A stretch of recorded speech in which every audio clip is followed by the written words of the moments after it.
Bonsoir à toutes et à tous, chronique numéro 16. Cette chronique traitera effectivement d'un penseur incontournable, contemporain, que j'ai nommé Lucien Sèvres. Alors Lucien Sèvres, pour planter le décor, diplômé de l'école NUMA, je dirais normale supérieure, agrégation de philosophie, penseur ô combien incontournable puisqu'il essaye, dans les deux ouvrages que j'ai bien entendu mis en place en photo, le premier, c'est Commencer par les fins, la nouvelle question du communisme, et le second, Aliénation, émancipation, précédé par Urgence communiste, suivi de Karl Marx, 82 textes du Capital sur l'aliénation. Alors pourquoi je vous parle de ce personnage qui pour moi est incontournable et dont effectivement j'ai posé ses ouvrages sur la photo et également les deux livres, les manuels, je dirais, quasi religieux de Joseph Staline sur la question du léninisme et le dernier, je dirais, opus théorique fait par Moscou à l'époque de l'Union soviétique dans l'URSS, qui traite d'une manière générale du communisme scientifique, si tant est qu'on peut parler de communisme scientifique, hein, puisque dedans, en fin de compte, euh, l'ouvrage s'intitule Le communisme scientifique, partie constitutive du marxisme-léniniste. Hein. En fait, c'est une bible, hein, pour bien comprendre, de la doctrine, la dernière doctrine sociale, non pas de l'Église, hein, je rigole, mais la doctrine sociale du parti. Euh, il n'y en a pas eu d'autre, à mon sens, avant l'effondrement 90. Bon, enfin bon. Là n'est pas le problème. Donc je voulais vous parler de Lucien Sèvres et j'ai mis justement d'opposition ses ouvrages et les ouvrages qu'on appelle dogmatiques, entre guillemets. Et donc ce qu'il faut savoir, ce qu'il faut retenir de Lucien Sèvres, parce que c'est ce qui finalement nous importe et c'est la raison pourquoi j'ai fait effectivement cet audio. Donc en fait, il faut bien comprendre que d'une manière générale, Lucien Sèvres nous interroge sur l'orthodoxie, sur Marx, ce que nous pouvons en tirer finalement. En un mot, que pouvons-nous penser de Marx et nous? Et donc dans cette interrogation, qui à mon sens est très importante, je dirais que effectivement, il essaye, du moins, et je pense qu'il réussit à nous, je dirais, nous ouvrir certaines pistes, et lui-même se réclame encore du marxisme, hein, alors, est-ce qu'il est marxien ou il est marxiste, ça c'est encore un autre débat. Le problème, c'est que pour lui, l'abandon du terme marxiste revient à préconiser un retour aux sources réducteurs. Bon, bien entendu, essayez de garder à l'esprit que les nouvelles voies que explore Sèvres ne sont pas des voies qui sont alignées. C'est pour ça que j'ai mis ces deux ouvrages qui sont des ouvrages, je dirais, dogmatiques de l'URSS. Ce sont deux ouvrages que j'ai mis en opposition parce que Sèvres essaye de nous donner une nouvelle lecture. Et c'est une des raisons pourquoi il réinterprète les textes en réfléchissant, en méditant sur les erreurs commises effectivement par l'usure du pouvoir en Union soviétique. Bon, ensuite il essaye d'avoir une démarche sur des textes canoniques, hein, certes, et pure démarche, je dirais, idéologique, dont il assigne une certaine critique, considérant qu'effectivement la sclérosisation ou je dirais le fait de figer une idée en institution est une forme de matrice de tous les intégrismes. Donc, même s'il propose, je dirais, des améliorations de la lecture des textes réels de Marx, avec une lecture actualisée, méditant sur les erreurs et les problématiques qui ont malheureusement n'ont pas été soulevées à un moment où il le fallait, ce qui a eu des conséquences terribles, en fin de compte, il essaye de nous donner une meilleure interprétation de la dialectique sur les fameux textes de Marx dont effectivement aujourd'hui encore certains, je dirais, penseurs sont en train de déchiffrer. Alors, bien entendu, il, il, il analyse ce que j'appelle les textes de Marx et d'Engels, mais dans un corpus un peu plus vaste, un peu plus grand, qui contient finalement des orthodoxes et des hérétiques, des droitiers, des gauchistes, voire même des inspirateurs, des précurseurs, des praticiens, je dirais des autogestionnaires, des anarchistes, et donc il essaye de déterminer dans un cadre, je dirais, d'analyse scientifique, entre guillemets, avec des outils hautement intelligibles, la compréhension de ce qui n'a pas fonctionné et ce pourquoi, effectivement, une partie de la doxa s'est enfoncée dans, je dirais, dans le mensonge. Donc il analyse effectivement la lutte politique aussi bien de Lénine, de Mao, dont la légitimité, ça c'est une initiative qui est somme toute personnelle, ne vient pas de l'université, mais bel et bien effectivement de l'expérience de la lutte du pouvoir. Alors, donc, le grand mérite, il faut lui reconnaître, du communisme orthodoxe par rapport à tous les gauchismes autoritaires, libertaires, et justement ce qu'on lui reproche de tous côtés, c'est-à-dire avoir saisi, je dirais, l'occasion au vol et pris le pouvoir. Bon. Ceci étant, Lucien Sèvres veut retrouver le temps vide de l'innocence où c'est toujours, je dirais, complu une certaine forme de rhétorique révolutionnariste. Bon. Ensuite, il fait je dirais, une lecture critique du Parti communiste tel qu'il est établi aujourd'hui, hein, je veux dire, son aberration la plus totale, puisque quand on sait que Laurent a appelé à voter Macron, je veux dire que là, vraiment, on est dans la faillite définitive. Alors pour lui, même s'il s'agit d'une histoire de famille qui s'est définie par, je veux dire, une fidélité à l'orthodoxie, et dans cette famille, Lénine est plus important que Marx, puisque Lénine, qui dépasse certainement Marx dans le champ de la pratique politique, Lénine a créé un État moderne. Marx reste seulement l'outil qui permettra justement de faire des analyses dans le cadre de l'économie, dans le cadre de la sociologie, de la philosophie, et bien entendu de la politique. Bon, c'est une des raisons pourquoi il met Lénine en avant. Bon, après, maintenant, Lénine est aussi le produit d'une certaine époque, d'une certaine réalité. Donc c'est une des raisons pourquoi Lucien Sèvres n'a pas gommé ce facteur, cet élément qui est, je dirais, fondamental, et effectivement, il en donne une lecture plus réaliste et évite ce qu'on appelle la manipulation des textes pour justifier les décisions improvisées, par exemple, d'une direction. C'est ce qui s'est passé malheureusement en URSS.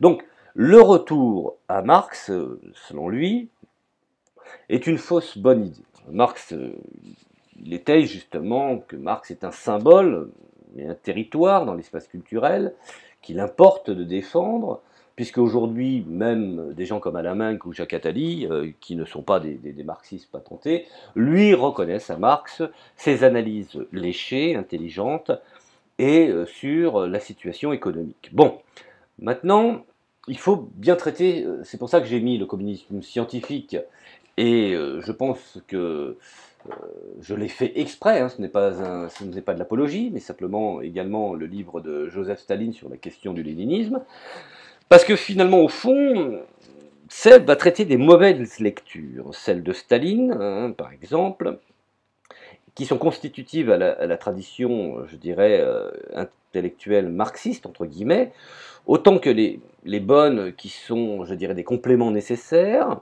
Lucien Sèvres pense avoir prouvé que le concept de socialisme n'a jamais été élaboré par Marx et qu'il ne figure pas dans la critique du programme du Gotha. Alors, il n'en demeure pas moins que le socialisme comme étape de transition vers le communisme, tel qu'il fut entendu par tous les mauvais lecteurs, auxquels Lucien Sèvres n'aurait pas attribué de diplôme, de penser à Marx. Et cela, bien entendu, est un concept qui fait, je dirais, qui a fait non seulement chemin, mais en plus qui a fait de l'usage parce que la réalité en avait besoin. Bon, le marxisme, pour Lucien Sèvres, est un concept dialectique, hein, avant tout. bien entendu, c'est-à-dire un concept de rapport à une tradition évolutive dans un champ intellectuel et effectivement irréductible, face à, je dirais, à une définition, ce qui, entre nous, caractérise les concepts dialectiques. C'est ce qu'on ne peut pas les définir sans contradiction. Alors inutile donc de chercher le dénominateur commun de tous les marxismes, le vrai marxisme est celui qui a servi de théorie à une tentative politique et sociale couronnée de succès, au moins pendant un certain temps. Car on ne peut pas avoir une lecture totalement négative sur, je dirais, l'ensemble de l'existence des différents régimes ayant emprunté cette théorie. Bon, pour Sèvres, pour Lucien Sèvres, Marx est falsifié dans un deuxième sens. Sa théorie revendique son caractère scientifique. Il est surprenant de constater à quel point c'est vraiment le cas après un siècle et demi de sarcasme provenant des mandarins prédicateurs du vrai et des universités du monde entier. Enfin, en effet, on peut considérer que l'hypothèse marxiste a été expérimentée dans l'histoire et s'est avérée, je dirais, suivant la définition de Popper, une bonne théorie, falsifiée par l'expérience, suivant cette pensée paradoxale mais profonde au terme, je dirais, de laquelle seules les hypothèses avérées fausses sont indubitablement scientifiques. D'ailleurs, dans ce camp théorique, il faut le noter, un ancien dirigeant communiste hongrois, emprisonné sous Rákosi, et réfugié à Cambridge après 1956, connu sous le nom de Imre Lakatos, a développé une intéressante dialectique de la découverte en mathématiques par preuve et réfutation, où l'on retrouve en filigrane l'expérience de la dialectique léniniste. Donc, vous voyez, moi je vous invite à lire les 45 œuvres de Lénine. Je pense que la critique que beaucoup de gens lui font, même dans les milieux universitaires, c'est parce qu'ils ne l'ont pas lu. Bon, alors, même si on peut considérer que ce qu'on appelle les égarements ou les errements de l'application de la théorie, les désinformations qui éloignent de plus en plus le socialisme réel de son inspiration théorique, ne peuvent pas être considérés a priori, je dirais, comme extérieurs aux matériaux pertinents.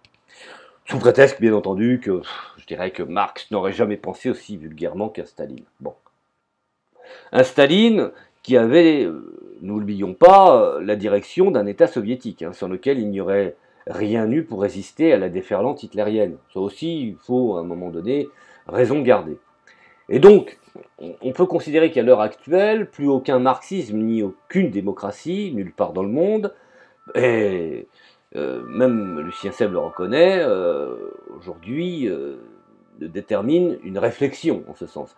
Bon, il se sert du marxisme pour essayer de comprendre un petit peu et de faire de réajustements pour garantir la pérennité du capitalisme, mais il n'est absolument pas question, effectivement, de prendre le marxisme comme étant un instrument, je dirais, ou un outil qui garantirait un modèle social. Bon, alors, plutôt que de faire comme certains gardiens du temple ou certains bibliothécaires, plutôt que ruminer des textes sacrés, il faudrait plutôt reprendre à la blague, je dirais, oui, on peut dire ça, à la base, le projet de Marx d'écrire une théorie critique pour guider les révolutionnaires de notre temps. Bon. Il faudra aussi, je dirais, des gens de qualité, comme disent certains, des gens de bonne facture, qui pourraient émettre une critique pour remettre sur ses pieds à peu près toute la science économique qui a eu cours depuis des décennies. Bon, et puis à commencer par celle de l'école marginaliste de Jevon, donc de Walras et de Pareto, dont la création est contemporaine, ne l'oublions pas, et effectivement, leurs analyses sur la publication du Capital sont assez récentes. Alors, particulièrement, on peut noter l'importance de mesurer qui sont les réactions de la pensée bourgeoise à la pensée de Marx, même surtout aux luttes, je dirais, sociales qu'elle symbolise dans le champ spécifique et, bien entendu, dans un certain contexte scientifique. Alors, ces réactions sont les suivantes dans l'ordre chronologique. Bon, premièrement, la social-démocratie révisionniste d'avant 1914. Le racisme biologique et l'antisémitisme, qui a été, je dirais, un immondisme sans limite. le fascisme nazisme, hein, qu'on ose dire que le communisme aurait influencé le fascisme nazisme. C'est insultant, mais enfin bon. Surtout quand on sait que le communisme et le socialisme était une théorie qui souvent reposait par l'intelligence et le génie de gens qui seraient rentrés dans le cadre, je dirais, de l'attaque biologique et de l'antisémitisme. Bon, passons, ce n'est pas le débat. La démocratie redistributive, du capitalisme planificateur des 30 glorieuses, ce que Kluskar appelait les 30 honteuses. Bon, la société des spectacles et la société de consommation, ce que, effectivement, Debord avait mis en place sur l'aliénation de la posture de la marchandise. Bon. Et ensuite, le néolibéralisme, qui est loin d'oublier Marx. N'oublions pas ça. Alors, le marxisme avec Lénine, la théorie avec la création d'États modernes, ou dans la mesure où ils enregistrent le retournement réactionnaire de la social-démocratie réformiste et la mutation, je dirais, du capitalisme en capitalisme monopolistique, voire même impérial, ou impérialiste, selon ce que les gens ont décidé. Bon, mais aussi, je dirais, indirectement, l'impact idéologique de Nietzsche via Sorel. C'est pour ça que je vous invite à lire Nietzsche, premièrement, et puis Georges Sorel. Georges Sorel, un ouvrage incontournable qui s'intitule, me semble-t-il, Réflexion sur la violence.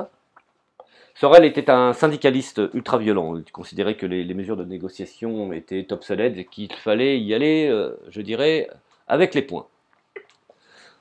Bon, là n'est pas le problème, je ne vais pas parler de Sorel. Alors, bien entendu, Gramsci, dont je vous ai parlé dernièrement sur des chroniques précédentes, qui repense le marxisme à la lumière de l'expérience de la lutte antifasciste, et puis qui s'interroge sur également l'apport, je dirais, historique et culturel des populations qui réfléchissent, ou des penseurs qui réfléchissent. Debord, qui est un situationniste, hein, qui mène une lutte acharnée contre le gauchisme 68ard, qui finalement, au fond, sera le digne héritier, dont le digne héritier sera le libéralisme libertaire.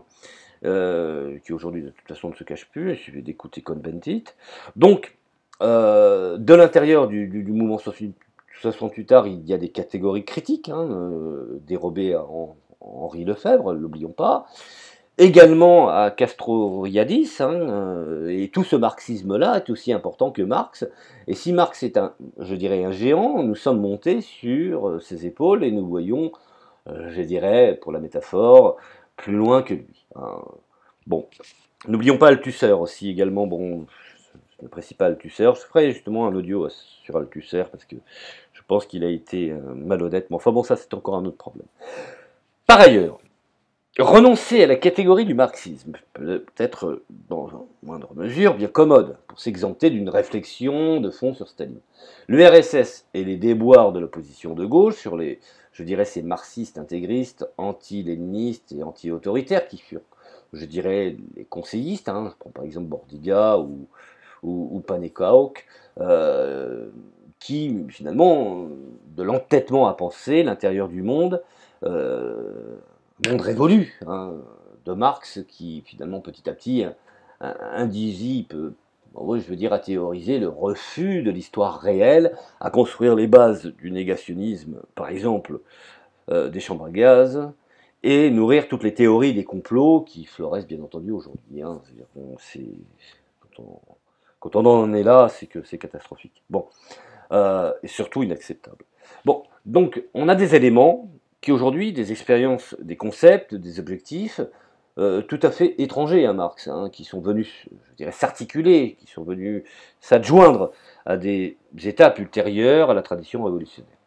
Alors, Lénine lit Clausewitz, hein, n'oublions pas, Arthur Rimbaud, Lautréamont, qui s'engagent également dans la littérature et l'art et dans la dialectique du dépassement de l'art qui convergent, parce que j'ai toujours mis finalement en articulation la littérature, qui est un élément fondamental, la philosophie, la sociologie, l'économie et le politique. Ce sont des éléments qui sont extrêmement importants.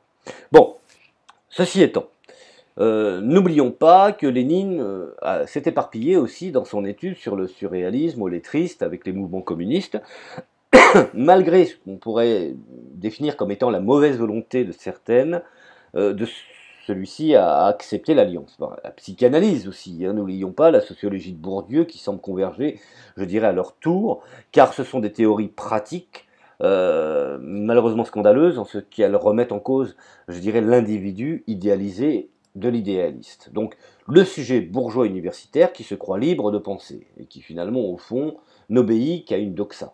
Bon, pour en revenir à une certaine forme d'orthodoxie, Debord, qui exclut dans son international situationniste, rappelez-vous, de 57 à 72, donc 1957 à 1972, organisation pourtant anti-hiérarchique, tous les situationnistes, les uns après les autres, toujours avec d'excellentes raisons, bien entendu, pour s'en retrouver le seul membre en offre, je dirais, à la caricature.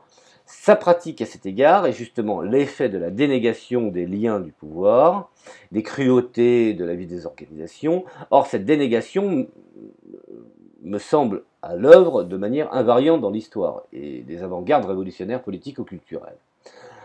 Alors, l'un des aspects les plus intéressants et en même temps, je dirais, les éléments du livre qui sont, je dirais, dictés par Lucien Seb et l'auto-analyse de son rôle de philosophe de parti. Alors, on sent l'influence bienfaisante de Bourdieu dans la libération de la parole de Lucien Seb en tant que dominé dans les champs universitaires et politiques. Mais l'analyse du réseau de domination principale, où s'est trouvé enserré, je dirais, Lucien Seb. L'appareil du parti, et soigneusement, je dirais, et je le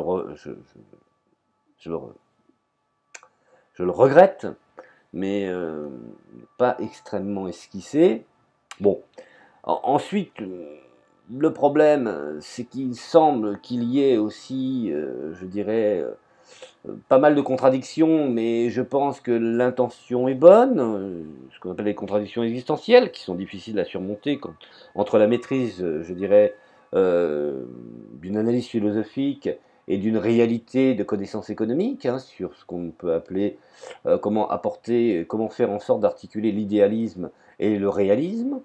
Bon, que cela ne tienne, je dirais que Lucien Seb s'attelle pour essayer de combler cette carence. Bon, alors, maintenant, ce que je voudrais savoir, c'est que l'idée selon laquelle les penseurs qu'on appelle petits bourgeois, qu'on pourrait appeler aujourd'hui les Bautra ou je dirais les bobos. Hein. Bon, quand je dis Bautra, ce sont les bohèmes traditionnels, ou traditionnels selon le terme, ou ce qu'on appelle la gauche bohème. Bon, bah, finalement, au fond, nous sommes aujourd'hui dans une affreuse banalité, mais il est vrai aussi que l'idée selon laquelle la richesse des riches provient de l'exploitation des pauvres, Bourdieu se donne beaucoup de mal pour aboutir à cette trivialité, il faut être honnête. C'est la déclinaison du nord magnétique, de la pensée critique, qu'il faut toujours corriger pour s'orienter correctement, parce que le même journal, d'une manière générale, a écrit quelque chose de vrai. Bon, alors, il faut être honnête, nous avons des dominations éprouvées dans la dénégation au sein de l'organisation, des hommes et des femmes, de grandes valeurs, qui ont adhéré au communisme. On peut pas. Moi, je suis atterré quand on parle du communisme comme étant je dirais, une pensée stupide, débile et totalitaire. Je vous envoie à Karl Liebknecht, à Rosa Luxembourg et à bien d'autres hein, qui ont été des gens de grande valeur. Alors, bien entendu, il y a eu ce phare à un moment donné, cette espèce de, je dirais, de confusion, de ce nuage de fumée qui a été effectivement le stalinisme. Alors, je ne lui taperai pas dessus parce que je n'ai pas envie de faire les choux gras d'un trotskisme atlantiste, mais il faut en avoir une analyse critique. Alors, bien que le marxisme-léninisme, à bien des égards, s'apparente à une orthodoxie, avec ce que cela peut effectivement impliquer de croire et d'agir parfois contre sa propre conviction, je dirais que leur existence prouve bien qu'il peut exister une qui n'est pas religieuse, parce qu'effectivement, dans le cas d'espèce de Staline, quand on lit par exemple les questions du léninisme de Joseph Staline, on voit l'influence orthodoxe, hein. On voit qu'il a été, je dirais, pas éduqué, mais instruit par des orthodoxes. Il y a une vision quasi religieuse qui est un peu, je dirais, qui me gêne un peu. Enfin bon. Maintenant, par-delà les homologies entre les appareils créés par les églises catholiques orthodoxes et les partis communistes décrits par Gramsci, parce que Gramsci aussi avait bien compris cette analyse, et qui propose aux partis de se mettre, je dirais, à l'école de ces appareils, il faut bien admettre qu'une théorie révolutionnaire donne à penser, peut convaincre, peut contribuer à vaincre, mais la plupart du temps donne à croire, et c'est cette raison qu'on peut écrire que, je dirais, la mort n'éblouit pas les yeux des partisans. Alors, le chantier qui est à ouvrir maintenant, et soyons honnêtes, Lucien Sèvres l'a bien compris, qui est nécessairement situé du côté de l'analyse historique et théorique, je dirais, du parti lui-même comme producteur de normes et superstructure dans la mesure où, je dirais, il accomplit son rôle historique. Alors il faut débriefer, hein. Je sais que je vais utiliser un anglicisme, mais il faut débriefer, c'est-à-dire qu'il faut un petit peu épurer. Bon, l'expérience historique du socialisme réel comme s'il s'agissait de résultats, je dirais, des résultats d'une expédition spatiale vers une planète lointaine. Non, quel est le sens de cette comparaison? Eh bien, dans les deux cas, les données accumulées sont immenses, les chercheurs sont on ne peut plus qualifiés, mais ne sont pas nombreux malheureusement. Donc il ne faut donc, je dirais, surtout pas retourner, je dirais, à une vision sclérosée d'une doxa religieuse de type stalinienne, mais bel et bien d'avoir une lecture tout à fait nouvelle concernant le phénomène marxiste. C'est-à-dire qu'en fait, il faut redonner à Marx un élan de jeunesse.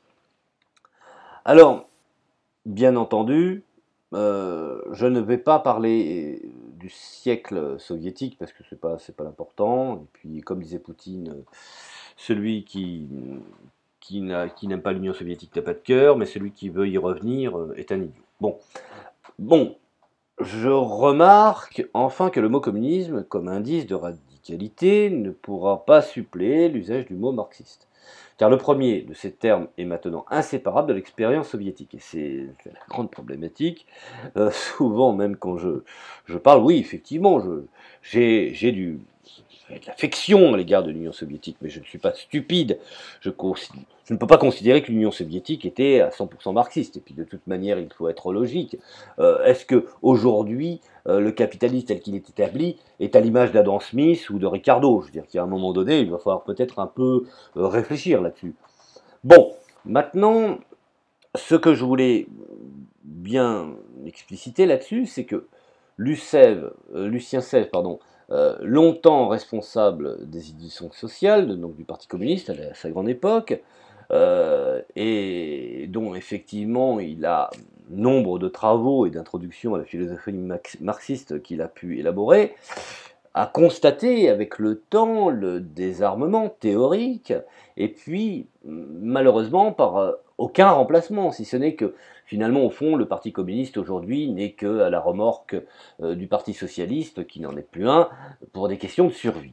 Maintenant, sous ces auspices de délénisation, démarxisation, qui aboutit à des situations scandaleuses, hein, dont effectivement on ne retrouve plus, par exemple, pour ceux mêmes qui veulent s'informer, les ouvrages de Lénine à la fête de l'UMA, même si effectivement les gens n'ont pas compris que Lénine répondait à une société à un temps donné, à un moment précis, et qu'il y avait des changements de circonstances historiques, aucune substitution théorique et réfléchie pouvait être apportée. Alors, nous avons même plus de théoriciens, philosophes, dirigeants politiques, vulgarisateurs, qui seraient de premier plan et qui seraient capables de réintroduire même une analyse présocratique, par exemple de Platon, ou d'avoir une véritable accessibilité à l'égard d'une explication non pas universitaire, mais en direction des petites gens.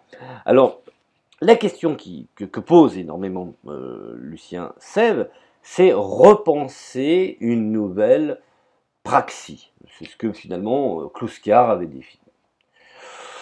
Voilà, je voulais avoir cette petite réflexion sur ces ouvrages qui sont à mon sens très très bons, qui ne sont pas des ouvrages, je dirais, il ne faut pas les lire, encore une fois, je reviens là-dessus, il ne faut pas les lire comme des livres religieux.